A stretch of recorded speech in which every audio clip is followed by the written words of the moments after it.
Hello and welcome to another Untitled KKP podcast video episode. I don't know why we're still keeping it untitled because I guess we're just too busy doing things here and there. How you doing, Lewis? You're my co-host, Lewis. I'm Jonathan, of course. Mr. Toffee is my co-host, Lewis. Just hanging around, chilling around with that Venom outfit or chair at the background. Is that a chair or? Yeah, it's TT Racing. TT Racing's been kind enough to sponsor us a couple times and send us some chairs to review. This is the One Piece one. Yep.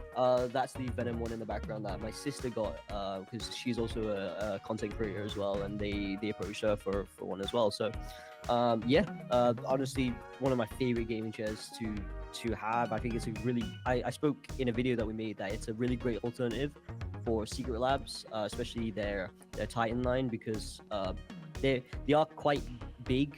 So the TT Racing's made, I guess, a lot more to cater towards Asians who generically are a lot smaller in frame. So yeah, in terms of size and comfortability, it's just a great alternative. So I love this chair, absolutely. So the thing about the chair that I'm using right now is actually a Herman Miller Embody. It's missing the headrest, so it's. I think for those who know what a Herman Miller is, you know how much I actually paid for it. It's not cheap, I'll tell you that. Yeah. But I can tell you it's very, very comfortable. It's like, I don't know if I can go back to any other chair again, you know? Yeah. Like, especially I've been using this for like a year or so. The circumstances which I bought this chair were very, I guess in retrospect it's humorous, but back in the day it was kind of tragic. I was dating this girl back in the day, a couple of years back, and yeah, it obviously didn't work out so well, and it was actually turning out pretty alright too. But you know, things happen, and I was actually gonna bring her on the trip, honestly, like just the both of us. Maybe that's why I saved up quite a bit for what we can do. That's why I didn't go out that much, but with her obviously. But now that plans have changed, I'm like, you know what? I'm not getting any younger, so. The money went towards a Herman Miller Embody. I mean, everything I know about Herman Miller in general is I feel like everybody who works from home advocates for Herman Miller because it's an investment in your health. You're not just like buying a comfy chair. It's to help you with your like posture and everything. And I've heard nothing but good things about the Embody other than it's got a very steep price tag. Yeah, that's the only bad thing about it. Two bad things. One is expensive, and the other, if you don't like creaky chairs, the Embody, the Gamer Edition, has a little bit of a creak, but nothing substantial. It's like it has a little bit of it, but other than that, I adjust my armrest, I adjust the back. I might be missing another extra apparatus, but this is actually more than enough. Yeah. Like, I was thinking if I were to buy the Atlas headrest, I might end up sleeping on the chair. I don't know if that's healthy, but it's a really good chair. It's a really, really nice posture fixing, amazing chair that you can sit for. I think the longest I sat was probably like 5-6 hours or so. It's insane. Wow, yeah. man. Yeah, probably a bit longer. I don't know. I lost count, but it is a very good chair. One that I got from a quote unquote heartbreak, but whatever. What's done is done. I mean, the money is Logitech version, right? This is the Logitech version Embody. Okay. So yeah, like a blue little. I think I got the all black one, but that's actually the default blue mesh at the back, and yeah. I think the seat itself, the front itself is actually all black. So it's got that kind of setting and whatnot. So hey, tell me more about yourself. I mean, you've been busy with a lot of videos. I mean, obviously you can't share about what's going on ahead, but maybe talk about like what do you think about our current video direction? I mean, we are doing some write-ups, updating the website, but that's also the reason why we are doing what we're doing right now is because people are just more into video lah, let's just say that. So yeah, and I think especially you and I will benefit a lot more from this. Like we do specialize in video. Like obviously at the end of the day we are writers hard, but I think we have a certain level of video prowess that I feel like with the new shift in content strategy that we're going towards, I feel like it definitely just benefit you and I. And so I've been spending quite a bit of time trying to figure out a format. We've come up with just a little, I guess, sneak peek into it. I'm working on a new review series, which it's not all too deep in terms of its title, but essentially it's trying to figure out the formatting and stuff like that of that is really what takes the longest part for me, is finding out a formula that works and that makes it great for us, right? Like that makes our series a bit unique from other people's ones. So I've been doing a lot of research on that, and I'm just been trying to see like, what does it, why does it work so well for this creator or this company and whatnot. So a lot of market research for me. Cool. I'm looking forward to that. And for my side, I'm making a sequel to an upcoming video that we had around for 3 years or so. I only got the script done, but I haven't actually gotten the voice work and the editing, which I can do tomorrow or Monday or so. We'll see how it goes. But I think people are gonna look forward to it, especially with the month of Ramadan coming to an end. Right. Actually, that's more subjective on my side, but it's interesting. I mean, I kind of like how we did the first one, but then we haven't gotten around to doing a video version of a sequel. So yeah, better late than never, right? Better late than never. Yeah.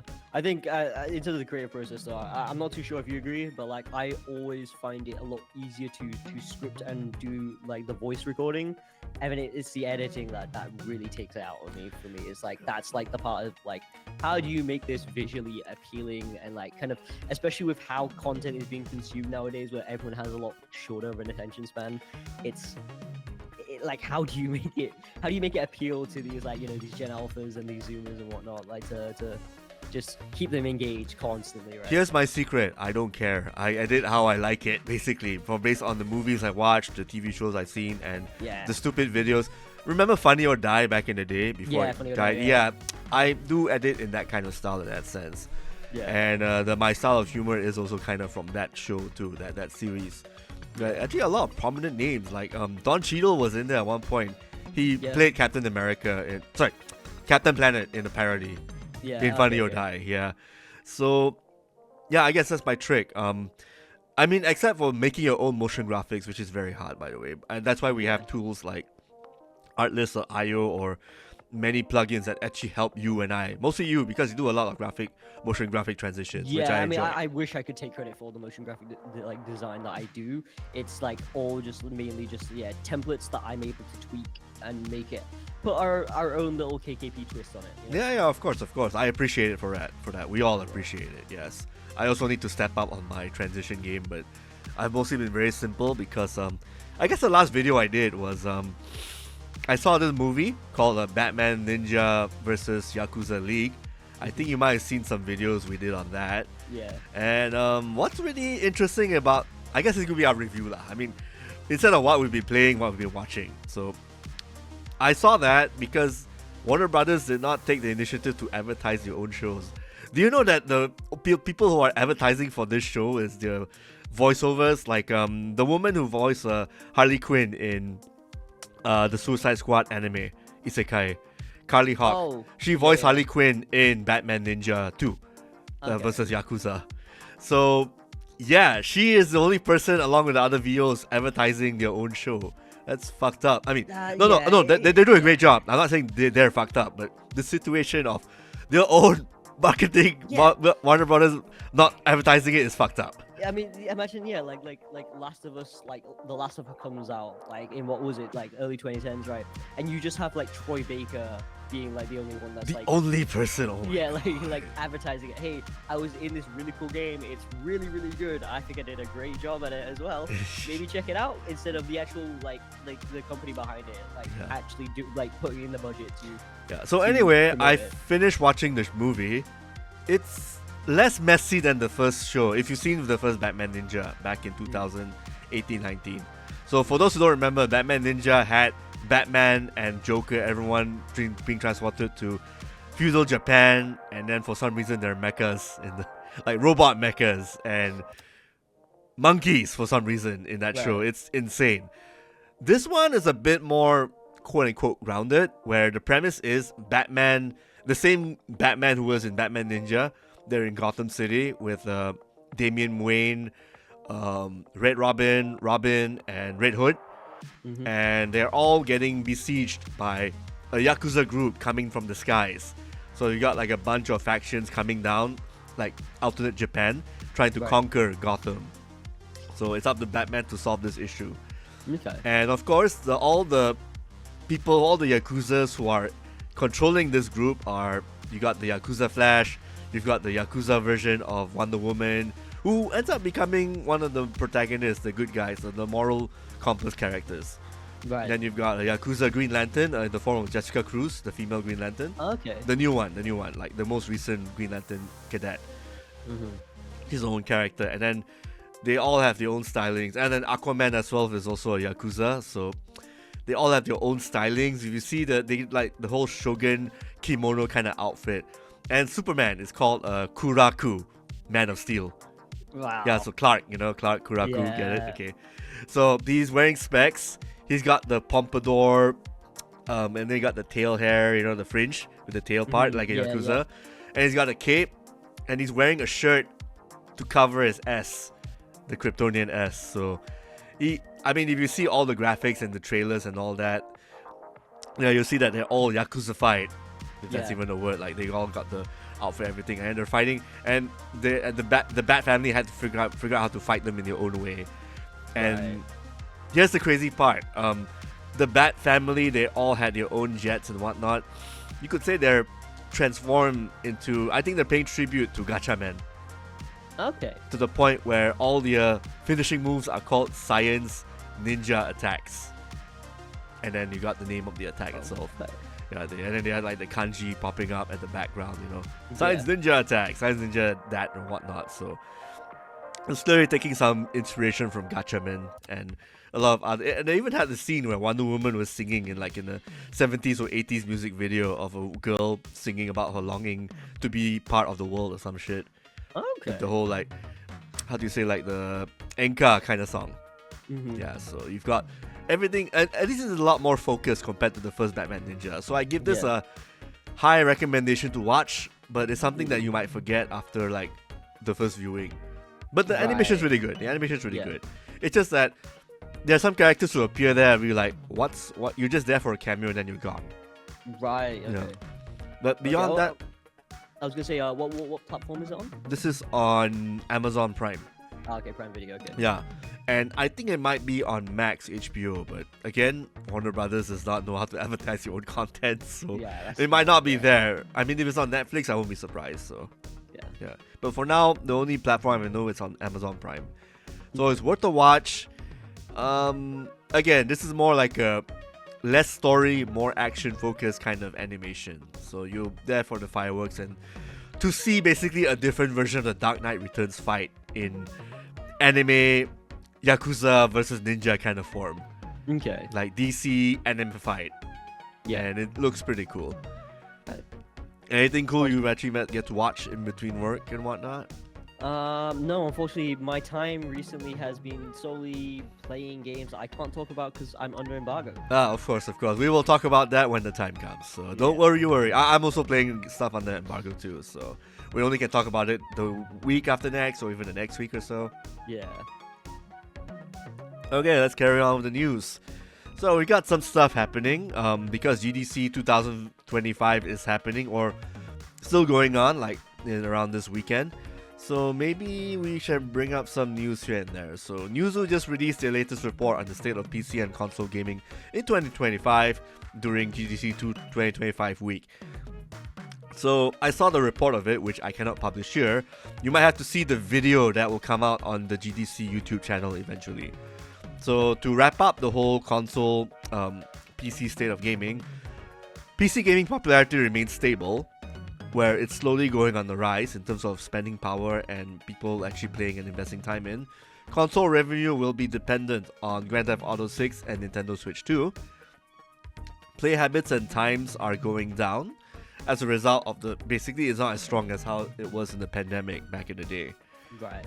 And older F2P titles like Genshin Impact and Fortnite are still dominating worldwide, especially for the PC side. So the report did say that... Hold on. The report did say that the PC side of things, their players are more loyal to older games they played like Fortnite, PUBG Mobile, PUBG PUBG even, or in this case, like last year, Marvel Rivals, Overwatch 2 is also a F2P game, and despite the flag it got, people are still playing that because it's a free-to-play game still. Yeah. And of course, we got Hoyoverse games like Genshin Impact, and I guess we got rising stars like Infinity Nikki, and the one I played recently, Wuthering Waves, Wuwa, they call it. So, any thoughts on the state of play stuff that I just mentioned? Like, I know it's all bits and pieces here and there. But... Yeah, I mean, it makes complete sense. Like, obviously, you know, with the pandemic, obviously gaming rose, and it just both like consumption of playing games and watching games online as well. Like that all rose from the pandemic, and as we've come out of that over the past few years, I think it was expected that there would be a steady decline, right? But like I'm not surprised as well, with especially with like the younger generations who are probably possibly leaning more towards just PC gaming, especially because there are less and less console exclusive titles coming out nowadays.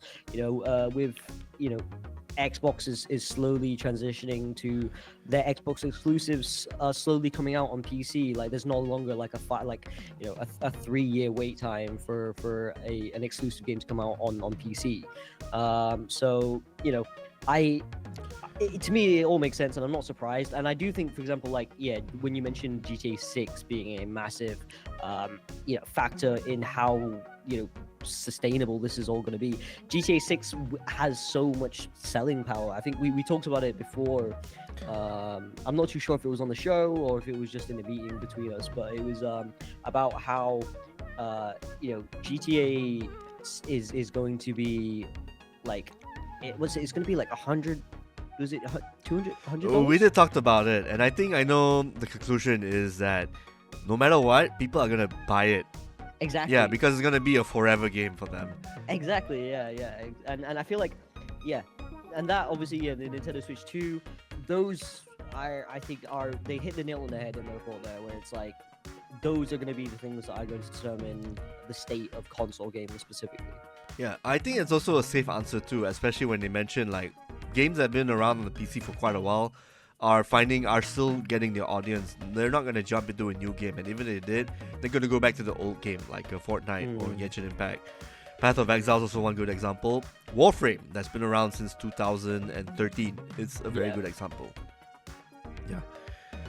And I think, this report is like, there are a lot of charts, there are a lot of numbers going up here and there, but what I said on the earlier points, that is the definitive conclusion of everything, to the point where it's just going to continue on. There's not going to be, I guess conversely, you're going to see companies like Warner Brothers, like we discussed, they tried to make their own super game, their live service, and it failed because they are not as fun and as long lasting, and they don't have a stronger brand compared to maybe your Genshin Impacts or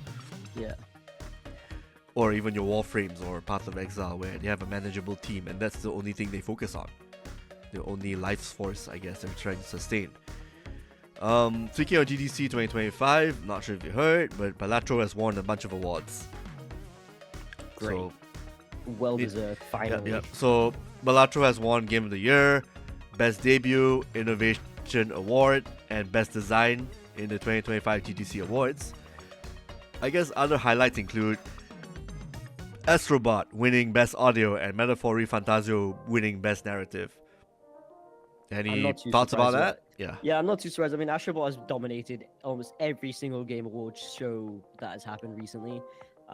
Whether it be, I think, he won Game of the Year at the Game Awards, and then obviously DICE Awards as well. They won Game of the Year as well, if I'm not mistaken there. So I'm happy to see Balatro is getting more and more recognized for how good of a game it is. I feel like you ask anybody who plays it, I think they fall in love with it. It's got such a cult following of a fan base, but that's not just because of what the game is. It's because it's a straight up great game, right?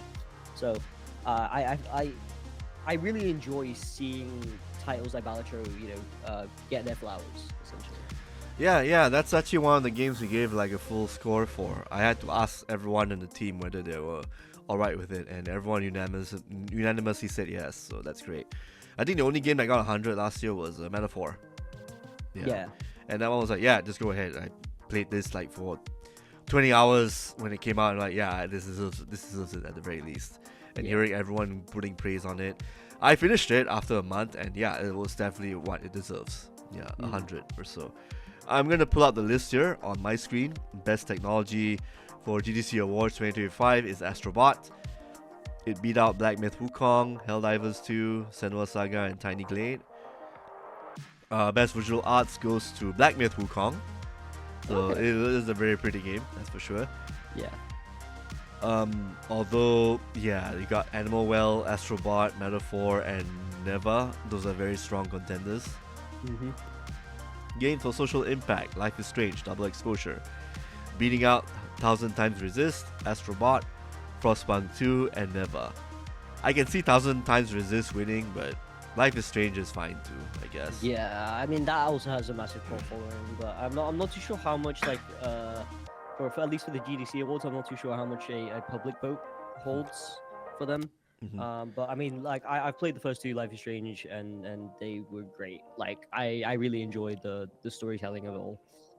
And then we've got the IGF Awards, the Independent Games Festival Awards. So we've got Excellence in Audio is Despelot. That might be a French game. I don't know. Don't quote me on that. Excellence in Design is Tactical Breach Wizards. It is a turn-based strategy game with wizards who dress up like SWAT team members. It's pretty cool. I would play that. Yeah, it looks pretty cool. Excellence in Narrative is Caves of Qud. Qud. Not sure if you heard that one. Nope.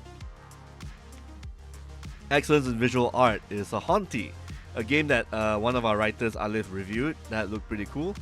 Monochrome, white-ish, about a ghost, and then it's like a twin-stick shooter kind of game. Okay. Wow, it actually beat Nine Souls and Judero. Thank goodness you're here. Consume Me and Children of the Sun is actually prettier, I feel. It's a bit more gritty. This is the sniper game that Xandria reviewed last year. Okay, alright. Yeah, I remember vaguely. Yeah. Nuovo Award is Consume Me. I wish I did research on the Nuovo Award, but I think it's like maybe new arts, new style of presentation, because I see the Exit 8 in that particular category. And Exit 8 is the game out the stairs, the endless subway stairs game. Seamus McNally. Was it Seamus McNally Grand Prize goes to Consume Me. Again, probably a game I want to check out. Wings Award goes to Consume Me. Again. And Best Student Game is a title named Slot Waste. Can't really comment on any of these, but at least I can tell you that Tactical Breach Wizard is a game that I should have played last year. That's for sure. Because I heard it's very comical too. It's got like that nice humor where it's like fantasy mixed with like Rainbow Six, basically. Okay. Yeah, Rainbow Six beat fantasy and humor. Yeah. So it looks pretty cool. Any of these games, I mean, I should pass you the list. There's like any of these games in the Independent Game Awards you kind of want to check out. Like there's Indica, Balatro, of course, Blueprints. Yeah. Pacific Drive as well. I think Balatro is definitely going to be one I want to pick up. Because despite all of its hype, I still haven't played it. I do know. I think the weird stat about it I know is that it's at least for Q4 and Q1 of 2025, 2024 and 2025 respectively. Balatro is the most pirated game. So of course. Yeah. But right now, I believe there's a spring sale going on at the moment. So, and I remember it was selling for quite cheap. So, I think I might probably cop it. Oh, I think I might need to start buying now because it might be ending by the time we're done recording of the show, though. Yeah. Oh yeah. Speaking of Steam sale, I finally bought Armored Core 6. But I have no time to play it because of the embargo stuff we talked about. So yeah. I guess maybe in the next few weeks, if we're still recording this, we're gonna talk about Armored Core 6 again. I know my business partner Ken and our other writer Alif played it to hell. That was a good game for them when it came out, so I might jump into it. Who knows? Yeah. All right, we got more news to catch up. Unless you want to add in more. Nah, I'm just gonna move on to the next one. So, in other news, Razer announced an initiative to identify bots in online gaming. This initiative is called Razer ID, verified by World ID. Basically, at face value, it's quite hard to understand what it exactly is. So basically, it's a single sign-on system, which is designed to separate real gamers from bots. Because as of right now, I believe this stat was 70% of gamers in the US complain about their online experiences to do with bots. At least, yeah, with multiplayer games and whatnot. And this is an initiative to kind of stunt that, essentially. What it is you'll be able to sign on via Razer ID, and that will verify that you're an actual real person. And then what game developers do is that they can integrate that sign-on process so that if you're connected via Razer ID, you'll be put into human-only lobbies, essentially. So essentially, no more bot lobbies. Right. First game to implement this is actually a blockchain game. I don't know too much about it, but it's made by Razer, right? Is it? What the game or the game is it? No, the Tokyo Beast. I can't remember the name of it. The developer. And all I know is that it's just a blockchain game that takes place in 2114, if I'm not mistaken, or 2123. Yeah, I do know Razer highly supports it. They endorse it and whatnot. But yeah, I don't know too much. I just know that they're the first game to implement this. So yeah, hopefully, I don't know. What are your thoughts on kind of just bots and AI in gaming at the moment? Oh, I hate them. Yeah. I mean, because I play a lot of Street Fighter 6.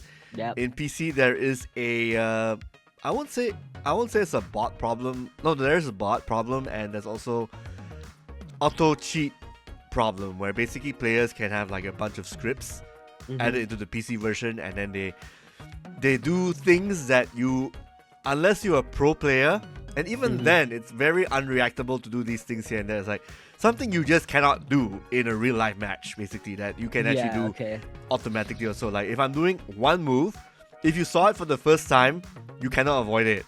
But if you do it maybe 2, 3, if I do it 2, 3, 4, 5 times, you can predict it. You will not anticipate it the first time I do it at all, unless it's pure luck. And to have the bot do this like over and over again, I know, oh, that's a cheater right there. That's a cheater. So you don't deserve the win per se. There's a big problem with that with Street Fighter 6, and I really hope that with this kind of technology, it can fix that same problem in future games like Fatal Fury, City of the Wolves, which I believe might be facing that same problem. Who knows? Yeah. So I mean, from my perspective, there's a couple benefits to this. It's tackling different kind of perspectives on how people view like AI and bots in games. Like I feel like Fortnite is a massive culprit of this, where it's very common to load up into a bot lobby, essentially, where there's only maybe about 20 real players inside, a lobby of 100 people, right? And then the rest are all bots, and they kind of all just kind of fizzle out as the game goes on. That's one angle that it will be tackling. But another one that I know that they're trying to aim to kind of get rid of is just botting, and people trying to creating bot lobbies on servers themselves to kind of whether it be to farm off of them or whatnot. An example that I experienced was in Black Ops 6. That I don't think I haven't experienced it since the first week of Black Ops 6, but I loaded up into which was essentially a bot lobby. There was only like me and another person, and then the rest were just standing still, essentially, and they were just kind of moving in unison, both the enemy and the ally teammates and whatnot. And that was I got my first ever nuke on that particular game. Okay. I get the stat for that, but it's not a nice experience to have. Like when I play a game like COD, I want to play against real people. I kind of just want to outgun them with my own skill and finesse, right? Yep. But this initiative also aims to kind of counteract that as well, and it will hopefully kind of just get rid of the kind of, if you sign up for it, if you don't want to experience those lobbies by chance, then you don't have to, as long as you sign up for this. So it's good practice, I guess. Is it? Or you just don't want to come across cheaters, or you're gonna come across like fake players every Essentially, single time. Yeah, I guess that is a fair assessment here and there. I guess your field of shooters and my field of like 1v1 fighting, I think we have different takes on the bot problem. But it does aim to kind of solve the main problem at hand, which is just people implementing bots into what are meant to be somewhat multiplayer games. Exactly. Yeah. I hope that problems get fixed. You want to talk about the Minecraft story you did? Like I mean, again, it might not seem like something substantial at first, but maybe we can play around with it. Yeah, sure. In other news, this one is, in my opinion, the news of it is a lot more interesting than the actual implementation of it. But essentially, is Warner Brothers and Mojang have teamed up with New Zealand's tourism board to kind of launch a world-first Minecraft DLC that lets players explore the beautiful country of New Zealand. Which I think the news of it is quite. It's a lot more appealing to me rather than the idea of exploring, New Zealand in its blocky form. I think the potential for other countries to be implemented, for Mojang and kind of to go to other countries' tourism boards and be like, hey, how about we just make like your most iconic parts of your country in Minecraft? Like, let's recreate it. And so Mojang can make a lot of money out of it. So yeah, that could work. Yeah. How it will benefit the tourism industry, I'm not too sure. From what I understand, there's some real life DLC elements. So if you go to certain areas, I believe, let me just double check the name of it. I don't want to butcher it because I believe a lot of these names do derive from like kind of Maui names. There's Abel Tasman, which I believe is a famous river that you can kayak through in New Zealand, and that's been implemented. But there's also, I think, in the actual location, there'll be like they have some Minecraft memorabilia and stuff like that, to kind of spice things up a bit in person there as well. But the execution of it, I'm not too sure. We'll have to wait and see how it's received. I'm not too sure if it's going to be well covered by people who actually, go there and whatnot. I think most people will probably come across it coincidentally, not knowing that Mojang and Warner Brothers are kind of collaborating with the New Zealand for the movie that's coming out, I believe, in the first week of April. Yeah, but this is all to do kind of the way that they described it in at least the press release was that it's kind of to celebrate the release of a Minecraft movie. So. All right. New Zealand, that's also an interesting choice. But from a tourism angle, yeah, it's a bit hard to, unless you really, because you got Google Maps to help you solve that problem. Yeah, exactly. At least show you how the place looks like. Like maybe if it's like for a fad, it could work just for a short term, because Minecraft is a free game that people can get into. Yeah. Still, I guess one example is if you want more Southeast Asian players to know about the rest of the world, just have like a Visit Asia sort of thing going on, like build icons like the Singaporean Merlion and Capital District, which is basically where all the Kiasu people are. Malaysia, you've got the Twin Towers, you've got the KL Tower, the TRX, and I guess the Sungai Besi itself, the river. Yeah, and I think Malaysia has a lot to work with as well. Oh, Sepang as well, the Sepang course. That's also one. Yeah. We also have like obviously East Malaysia as well. Like the Tugu Negara as well. That's also very important. One of the soldiers. Philippines have their own iconic places as well here and there, but I think we're only familiar with our own. Yeah. Definitely. Yeah. But yeah, I think I'd be interested. It'd be cool. Like, I think the idea of like, implementing Malaysia, for example, into Minecraft and whatnot would be pretty cool. But for those interested, you can go check out the DLC on the Minecraft Marketplace right now. It is a free download. So as long as you have the game, you can download it and check it out for free. All right, maybe a couple of bit more news before we end the segment. Now, well, not end, more like we talk about what's coming out per se. So, just today, I think hours before we start recording, they just announced that Sega and Atlus are trademarking the URL PS or per PS4 Remake, Wait, let me write the It piece of was news. P4RS.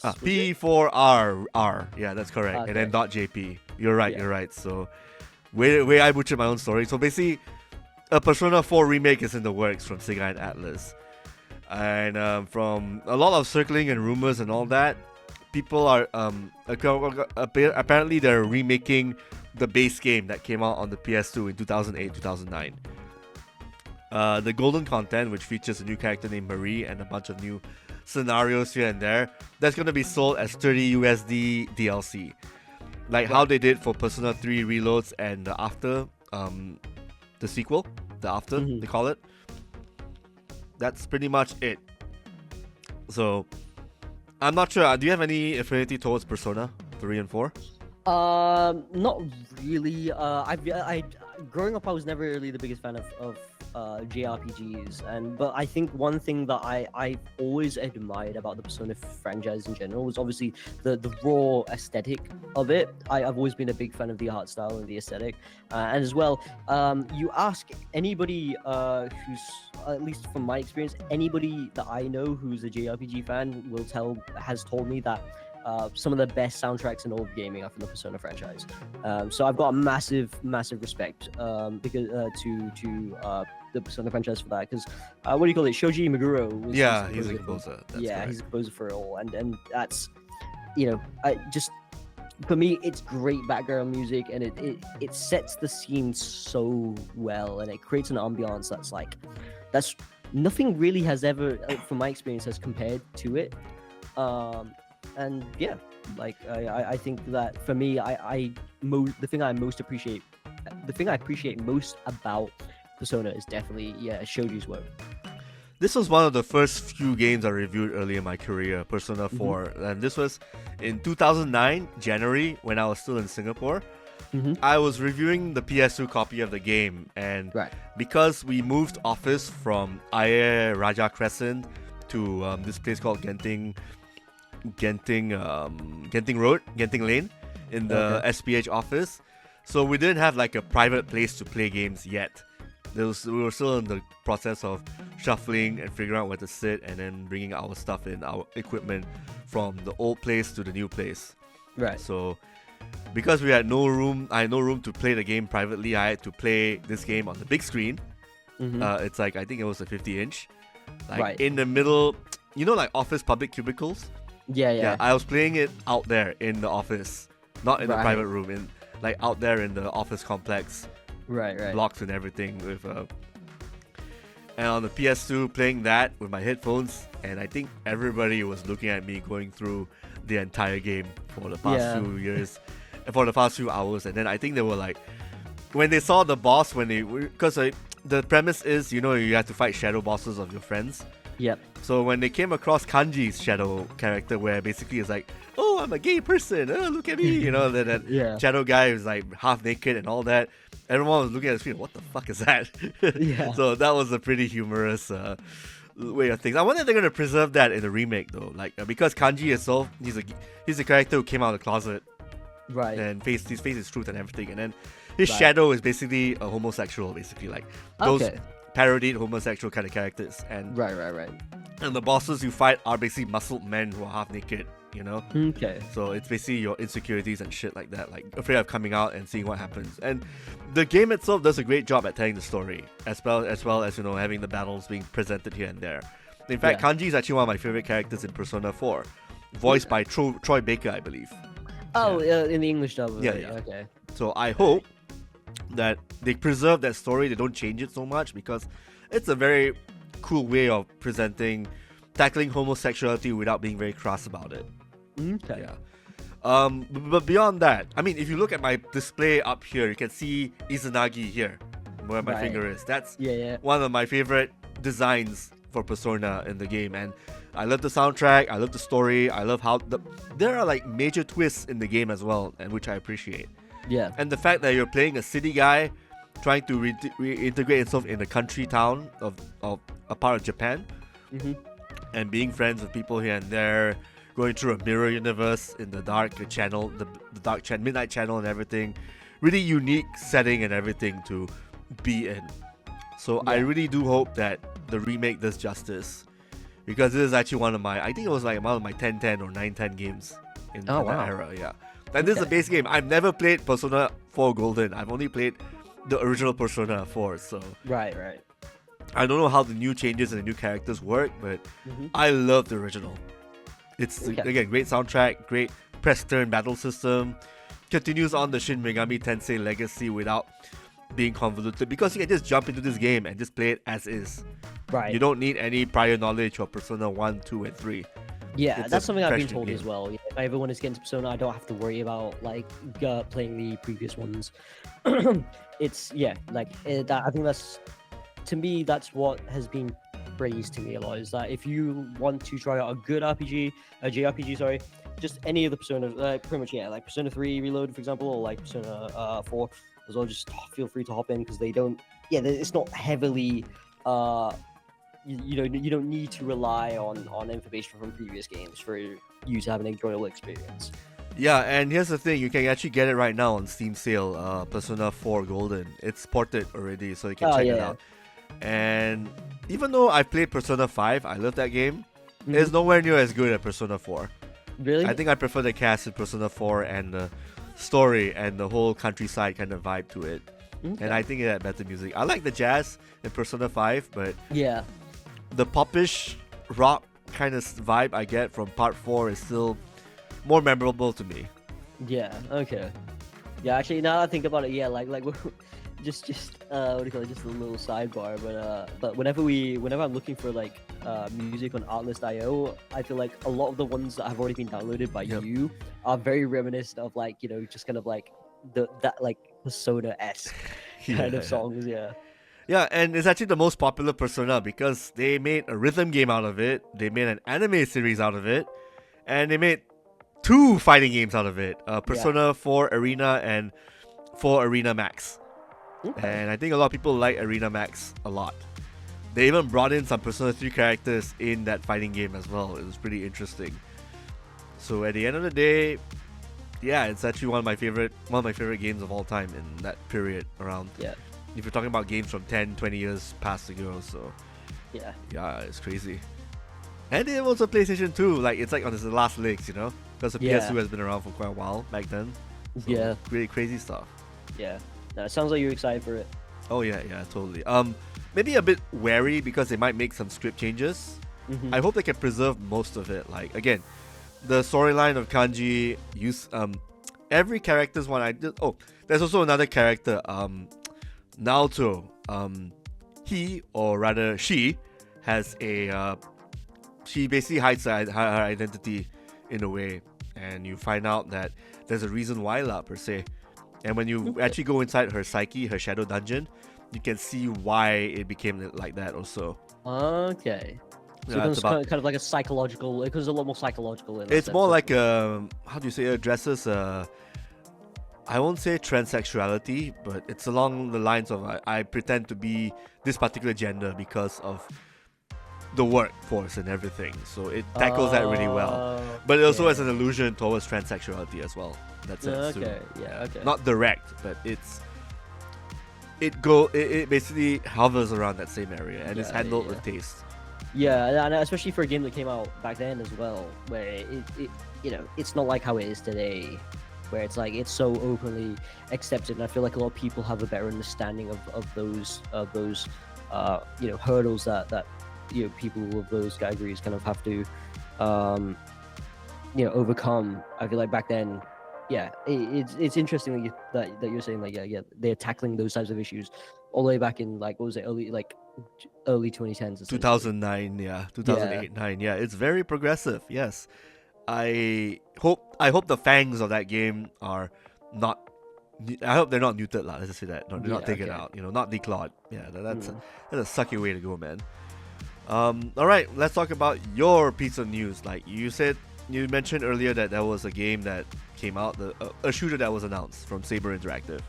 Oh yeah. Okay, so earlier this morning, a new Painkiller game had been announced. Now, Painkiller is an IP that that was released back in 2004, if I'm not mistaken. So I have no real experience with this game, but I understand that it's an iconic boomer shooter and that has a cult following. to say the least, as well.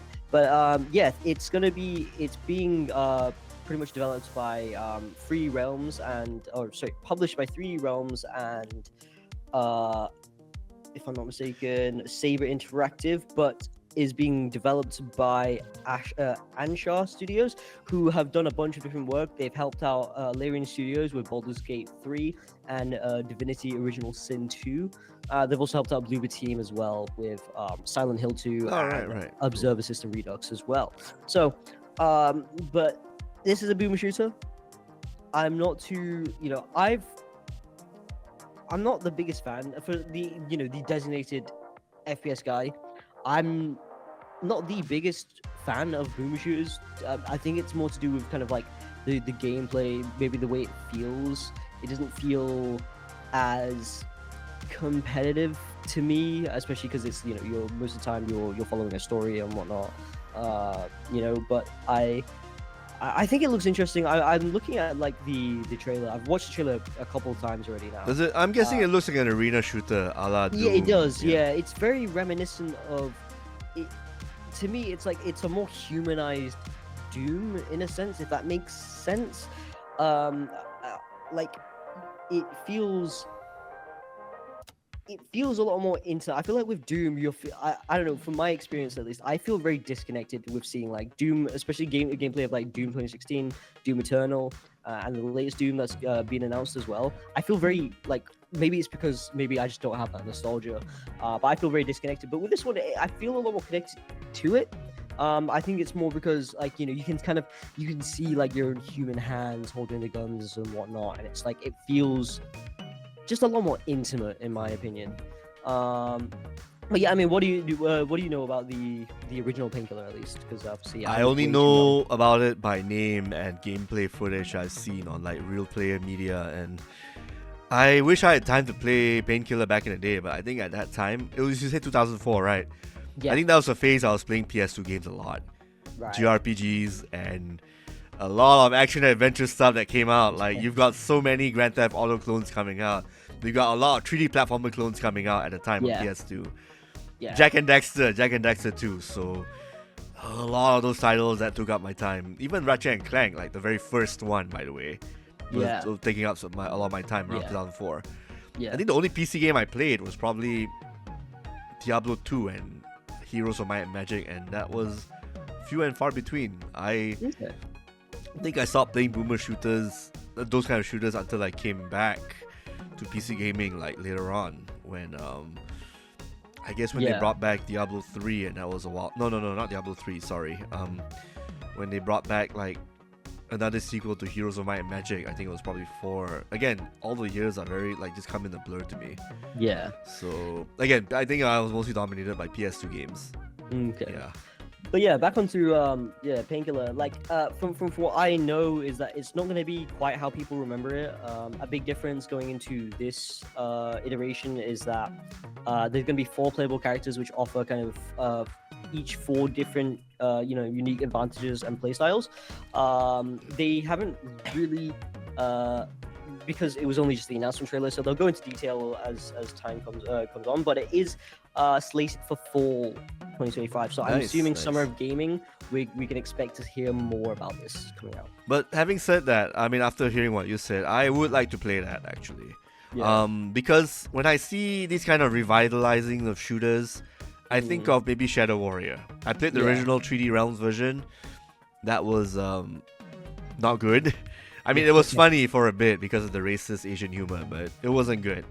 Right. When I saw the Shadow Warrior remake, all 3 of them, by the way, they were done really well. I really liked that style of remaking where you made the sword the core component of your game, and you made it really good. You make it feel good along with the shooting and whatnot. So Painkiller, I believe they got like wacky guns in the game, like a stake that shoots lightning and whatnot. So they just need to keep up with what makes Painkiller rocks, which is, I guess, the weaponry. Yeah, I think one thing that sticks out to me at least was the announcement that it's going to be co-op as well. Okay. I feel like that, to me, if a boomer shooter has co-op capabilities, that makes it a lot more interesting to play. Like I can just imagine, because I you think of boomer shooters, you think how chaotic it gets, and I can just imagine the amount of fun you would have playing alongside somebody and how chaotic it gets, right? Yeah, looking forward to that. All right, before we end our show, let's talk about the releases that came out like this week, because we talked about Assassin's Creed Shadows earlier. It was actually in a separate video segment that we put out on the embargo date. So what came out, of course, apart from Assassin's Creed Shadows, we have Xenoblade Chronicles X Definitive Edition for Nintendo Switch. Yep. And we have Atelier Yumiya, The Alchemist of Memories in the Envisioned Land for PC, Xbox, and PlayStation 5. And Bleach, Rebirth of Souls for PC, Xbox, and PlayStation 5 as well. Yeah. So which ones are you looking forward to if you had given the chance to play? Bleach Rebirth of Souls. I think we can talk about it. Go ahead. That I just received the code today, so we did receive it a bit late, unfortunately. But this is a game that I've been looking forward to for a while. I think pretty much ever since the Dragon Ball game came out last year, also by Bandai.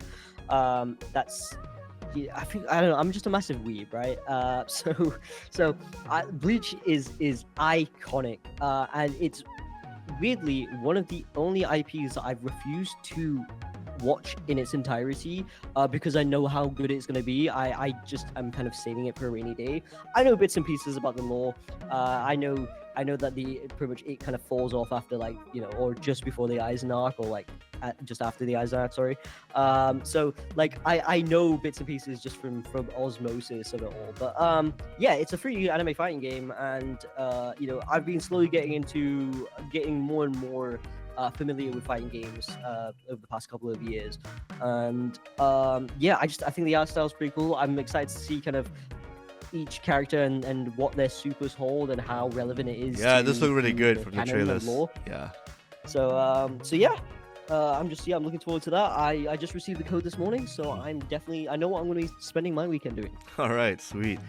I actually bought myself a copy of, obviously I finished Assassin's Creed Shadows, but in terms of stuff that we just talked about, I'm probably gonna do like a double feature thing on my end.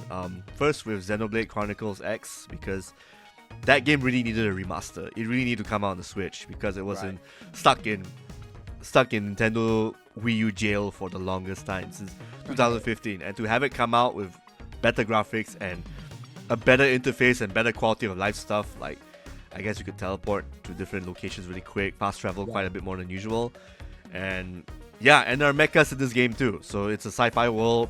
You are stuck in this world called Mira. You have to explore it, become a colonizer, and then find new aliens to make friends with, and pilot giant robots to beat up other bigger monsters here and there. Okay. So really, really cool stuff. So if you're looking for a sci-fi JRPG fix, this could be the game. But you need a Switch, of course. So yeah. And from what I've heard, this game is actually meant to be played on the Switch too, because I've heard a lot of news that apparently the game runs 60 frames per second and higher on the Switch too.